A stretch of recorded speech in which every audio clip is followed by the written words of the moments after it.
থেকে শেয়ালের ডাক শোনা যাচ্ছিল। শীতের ঘন কুয়াশার মধ্যে থেকে দীপালি এগিয়ে যাচ্ছিল এবং মাঝে মাঝে মদনের নাম ধরে ডাকছিল, মদন।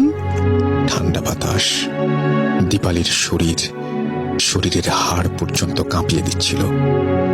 গ্রাম থেকে মোটামুটি অর্ধেক পথ এগিয়ে যাবার পর দীপালি দেখল চাঁদের আলোতে আশেপাশের বন খানিকটা দেখা যাচ্ছে। দীপালি আশেপাশে ভালো করে তাকিয়ে দেখল কেউ নেই। সামনের দিক বন আরো গভীর হবে। দীপালি সামনের দিকে যেই পা বাড়ালো তার মনে হচ্ছিল পেছন থেকে কেমন যেন একটা খচখচ আওয়াজ আসছে। দীপালি পিছে ফিরে তাকিয়ে হারিকেনের আলোতে দেখল কেউ নেই। দীপালি আরেকটু সামনে যেতেই পাশের ঝোপগুলো নড়ে উঠল। চাঁদ আর হ্যারিকেনের আলোতে দীপালি তেমন কিছুই দেখতে পেল না। এবার কেমন যেন অস্বস্তি লাগতে শুরু করলো। আশেপাশে নিশুতি পরিবেশ। এবার তার কেমন যেন ভয় লাগতে শুরু করলো।